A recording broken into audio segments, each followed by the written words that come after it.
오늘도 값없이 베풀으신 하나님의 끝없는 은혜를 누리며 승리하는 꾸밀의 모든 분들이 되기를 소망합니다. 오늘 우리가 함께 나누는 시편 56편은 다윗이 사울을 피해서 블레셋 땅 가드로 도망했을 때를 배경으로 합니다. 다윗은 그곳에서 원수들의 이 모함으로 육체적으로나 정신적으로 굉장히 힘든 상황에 처해 있었습니다. 우리도 살다 보면 뜻하지 않은 위기에 처해서 두려움에 휩싸일 때가 있죠.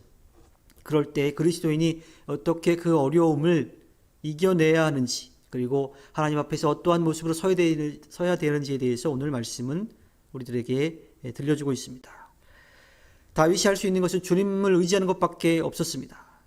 그가 두려워하지 않고 하나님을 의지할 수 있기 위해서 취했던 방법은 바로 하나님의 말씀을 듣고 그 하나님의 이름을 높이는 그러한 삶이었죠. 우리가 두려워해야 될 대상은 세상이 아닙니다. 지금 닥쳐와 있는 어려움이 아니에요. 오직 주님뿐입니다. 또 그렇게 두려워한다라고 하는, 무서워서 벌벌 떤다라고 하는 그런 뜻이 아니라 하나님이 어떠한 분이신지 알기 때문에 그분을 인정하고 그분 앞에 겸손하게 선 것을 이야기하죠. 그러니 어렵고 힘든 상황, 또 그렇지 않은 모든 삶의 순간에 의지해야 될 대상이 하나님이심을 깨닫게 되는 겁니다. 오늘 말씀 8절에 보면요, 나의 방황을 주님께서 헤아리시고 내가 흘린 눈물을 주님이 가죽부대에 담아두십시오. 이 사정이 주님의 책에 기록되어 있지 않습니까? 라고 이야기합니다. 이것은요, 하나님이 자기의 고생을 완전히 이해하고 계시다라고 하는 말입니다. 그렇게 시인은 하나님께서 이 기도를 들으시고 원수들이 물러날 때가 올 것을 믿고 있어요. 물론 아직 그 상황이 벌어지지는 않았습니다. 아직 자기에게 구원이 완전히 이루어지지 않았음에도 불구하고 그런 하나님 앞에 감사의 기도를 드리고 있지요. 우리를 하나님으로부터 멀어지게 하는 것 중에 하나가 바로 두려움이라고 하는 거예요. 믿음의 사람들도 마찬가지이죠. 수천 년에 걸쳐서 이 두려움이 하나님의 백성을 괴롭혀온 그런 존재입니다. 두려움 때문에 세상의 논리를 따르고 세상의 요구에 응하려 노력하고 있지는 않는지 우리 자신을 돌아볼 필요가 있습니다.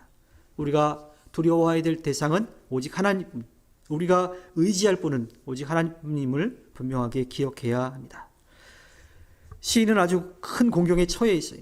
사람들이 그를 짓밟고 공격하고 비난합니다.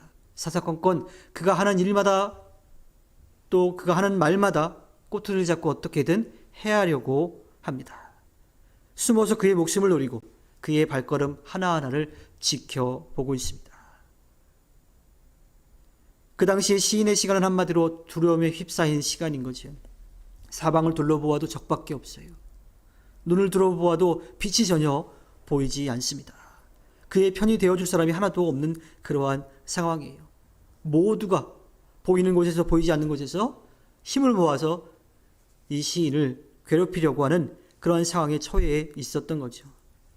살다 보면 우리도 이런 처지에 빠질 때가 있습니다. 천의 고아가 된 것 같은 느낌이 들 때가 있습니다. 사람들의 시선은 따갑고요, 또 사방에 올무가 놓인 것 같은 그러한 상황들 말이죠. 이럴 때 할 수만 있다라면 그냥 쟤처럼 부스러졌으면 하는 아주 엉뚱한 생각을 하는 경우들도 있습니다. 그렇다면 그 깊은 절망, 그 낙심 가운데에서 어떻게 헤어나올 수 있을까요? 전래동화 햇님 달림에 보면 호랑이에게 쫓긴 오누이가 호랑이를 피해서 나무에 올라가요. 나무에 올라갔다가 하늘에서부터 내려온 동화줄을 잡고 그 동화줄을 잡고 하늘로 올라가는 그런 이야기가 나옵니다. 이 이야기는 호랑이처럼 포악하고 집요한 지주들과 관료들에게 쫓긴 이들이 의지할 곳이 하늘밖에 없다라고 하는 것을 간접적으로 우리들에게 들려주고 있죠. 현실이 암담할 때면 우리는 시야조차 좁아지고 말아요. 하지만 눈을 들어 바라보면 우리를 도우시는 하나님이 계심을 우리는 알 수가 있습니다. 어두운 밤하늘, 저 멀리 그 어둠 가운데서 환하게 빛나는 빛을 우리가 볼 수가 있지요. 그 거대하고 장대한 하늘을 배경으로 하여 바라보면 오늘 이 땅에서 벌어지고 있는 일들이 절대적이지 않다라고 하는 것을 알 수가 있습니다. 시인은 세상 천지에 홀로 버려진 것 같은 상황 속에서 문득 자기의 삶을 든든하게 지켜주는 그분이 계신 것을 깨닫게 됩니다. 오히려 외롭고 힘들 때, 어려울 때 그가 그 빛을 보았던 거예요. 만약에 계속 세상의 빛 가운데 있었더라면 하나님이 함께하고 계시는 그 생명의 빛을 바라보지 못했을 거예요. 그래서 시인은 2절과 3절에 걸쳐서 고백하지요. 오 전능하신 하나님, 두려움이 온통 나를 휩싸는 날에도 나는 오히려 주님을 의지합니다라고 이야기합니다. 어렵고 힘들 때에 하나님을 체험하게 됐던 거예요. 두려움과 공포는 우리의 눈을 가려 하나님을 볼 수 없도록 만들어요. 처리해야 될 일들이 태산같이 몰려올 때도 우리는 하나님을 바라보지 못합니다.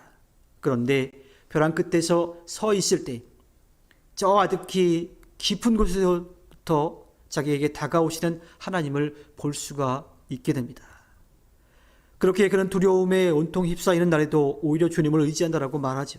하나님을 신뢰하는 것이야말로 우리의 삶에 흔들리지 않는 터전입니다. 하나님을 신뢰하는 이는 세상의 어두움을 두려워하지 않지요.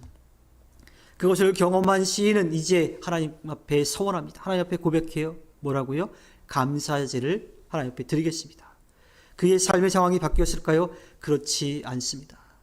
여전히 적들은 보이는 곳에서 보이지 않는 곳에서 그를 괴롭히는 그런 상황이었어요. 하지만 하나님을 만났을 때, 하나님을 발견했을 때에 그는 그 상황을 바라보는 시선이 달라진 거예요. 어려움 가운데 절망과 두려움 가운데 주저앉는 것이 아니라 그 어려움과 두려움 가운데서도 그를 지키신 하나님이 계시다라고 하는 것을 그가 바라보았을 때 세상의 어려움들은 아무것도 아니라고 하는 것을 깨닫게 되었던 겁니다. 이전의 두려움은 사라졌어요. 어디로 가야 할지 몰라 방황하던 시간도 끝이 났습니다. 이제 가야 할 길이 분명하게 보여요. 어둠 가운데 빛을 보여주신 하나님을 바라보며 나아가는 거죠. 서양 속담에 왜 사는지를 아는 사람은 어떻게든 살 수 있다라고 하는 말이 있습니다.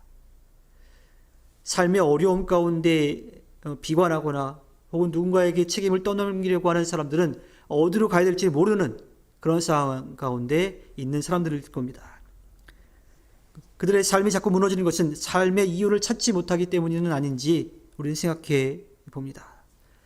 시련과 고난은 시인의 눈을 맑게 만들었어요. 정말 바라보아야 할 것이 무엇인지를 깨닫게 되었던 겁니다.